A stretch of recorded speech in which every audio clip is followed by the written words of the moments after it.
My name is Felix. I'm a Danish TV host and car fanatic. I've been invited here to California to drive the new Vision AVTR. It's right in there in the hangar, and you're invited to come along to the future.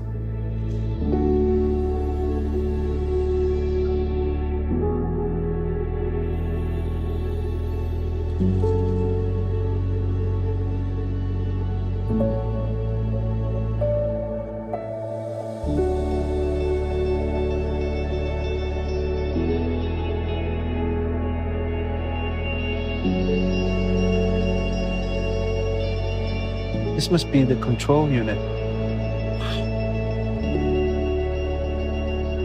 I have 1,000 questions now. So maybe it's time to bring in the designers. Well, I'm here with Gordon Wagner, Chief Head of Design at Daimler. Was that correct? Chief Design Officer. That was almost correct. Chief Design Officer. But the most important thing is that, Gordon, this car is something you authorized. What's the vision behind this car? What's it supposed to be? We wanted to create a vehicle that is not alien to its environment, that's almost a part of the ecosystem of the environment.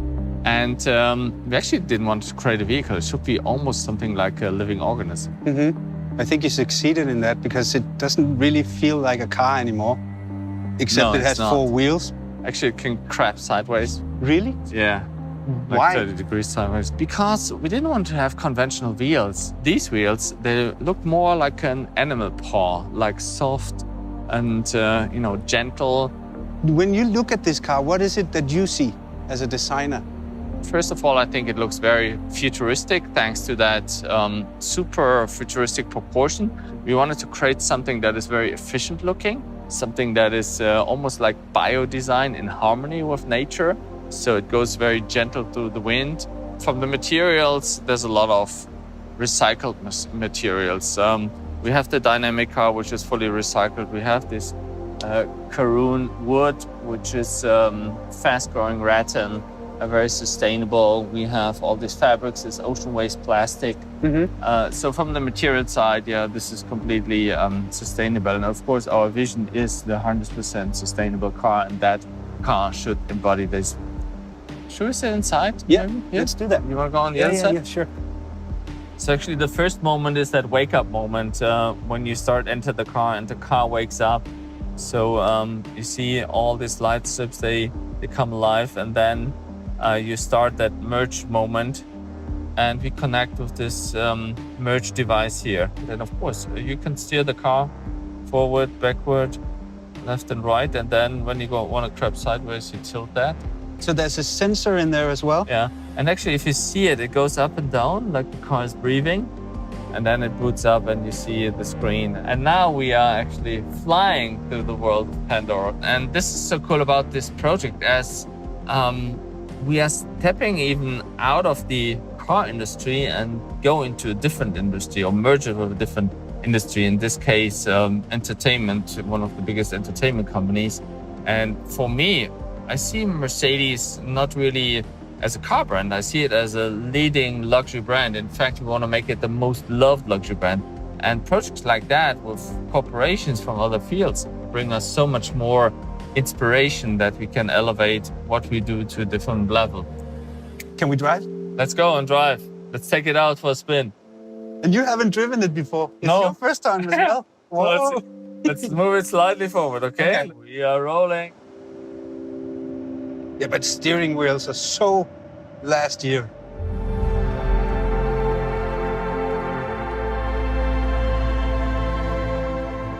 So we can try crabbing mode a little bit. Whoa! So now the cool thing is, the co-driver can take over. So you have it, just try it.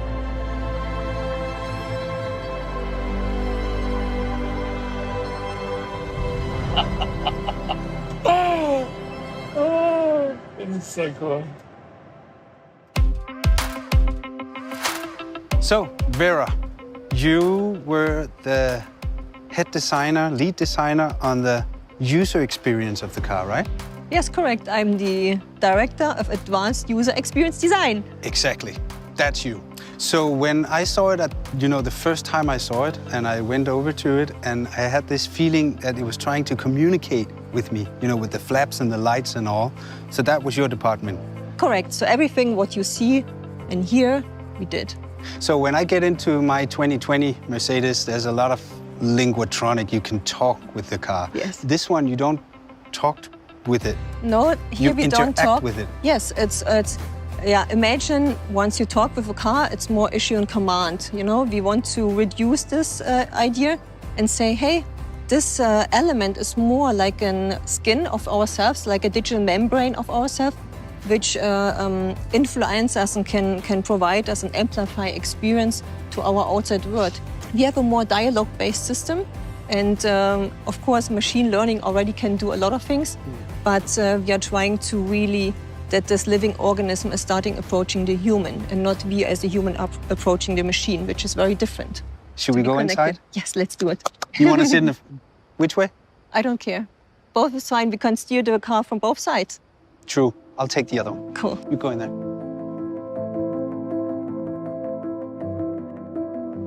So what do we see? We see no steering wheel, we see no buttons, we see no touch screen, no pedals. No. But at the middle console, we see a device, we call it merge control. And what we see, it's pulsating. And once you want to connect with the machine, we put down our hand. What happens in my seat? And you feel the vibration in the seat of the exciters. You feel the heartbeat. It's my heartbeat now. And now we are connected to the system. So normally you as a human, you approach the car. So you steer the steering wheel, you touch a screen, you issue a command. But we did it very differently in the Vision AVTR. In the Vision AVTR, you lift your hand and icons are projected onto your skin. I'm not touching the display anymore or pushing a button. No. But what I do is I raise my hand. You can do the same thing on your side. And then I move left and right. And you see that icons are projected onto my skin, onto my palm. So all your senses are triggered, not only the visual one, but also the haptic one and the acoustic one. And then let's go to Pandora. Yeah. Shall I close it? Yeah. Then we select the Benji maybe. And you see how this gets pinkish. And now you look through the eyes of this Benji, you feel the heartbeat, and you see what the Benji would see. In this sense, this experience that the car is really starting approaching you with the interface is very new and unique, and it hasn't been done before. Yeah, and then, at the same time, make it look as luxury as this is. This is the future of luxury.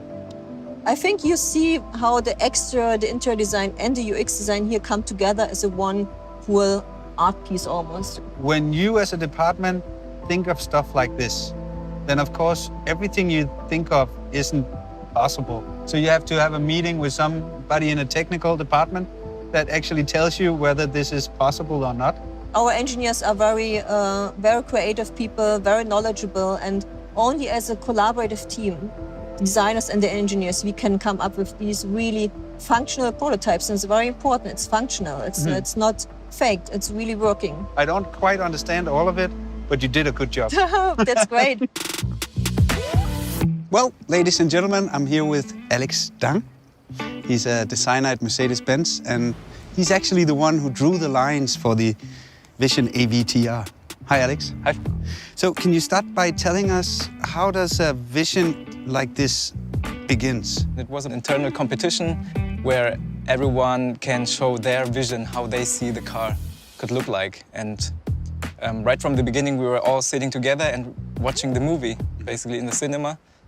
And while watching the movie, I did some scribbles and was thinking about how can I implement some shapes from the movie into the car. And then you actually won the competition? Yes, it was a long process. Internally, it's a competition, but in the end, it's like a team effort because you get some ideas and the other one gets some ideas and the designs keep getting better. So how long time did it take from you put the first line on a drawing until the design was ready? It was like 2 years, I would say. Was it difficult for you? Sometimes it comes natural and then sometimes it's a struggle. But you have to deal with it and trust the process in a way. Because in the end, there will be something cool coming out. If you feel too comfortable, then you're too much in your comfort zone, I would say. And creativity is, I think, about getting out of the comfort zone, which doesn't always feel nice, but then you can create something new, something stunning. Push the limits. Push to the limits, exactly. So you came up with the idea for the wheels? Yes, because I watched the movie and I saw the wood sprites and I thought, why not trying to implement those into our vision? What was the biggest challenge for you on the design of this car? I think the biggest challenge for me was to combine the best of both worlds, like this science fiction avatar world, into our reality and still make it recognizable as a Mercedes-Benz. Let's move to the back. Yeah. Because of these flaps that makes the car come alive. What's the story with these? We have 33 flaps, and the main functions are aerodynamics, communication, and also the expression. Because the aerodynamics, the main idea to change a lot of surfaces, to change the aerodynamics in a way that you want to have it or you need it. And the second is the communication aspect. You're sitting in the car, driving it. You can show, the first time, you can show your intentions to the outside, whether you're accelerating, you're braking, or you turn. Yeah. So everything will be manifested to the outside through the omnidirectional flaps. And the third is, because it's an artificial intelligence, it's like a living object. It also has emotions that can be expressed to the outside through the motion design. What do you think it drives like? I think it would drive like something that you've never been experiencing before.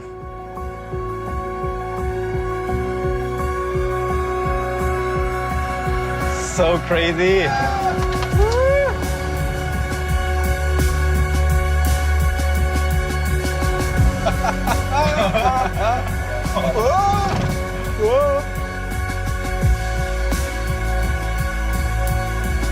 I can imagine waking up in my bed now like, oh, what's just a dream.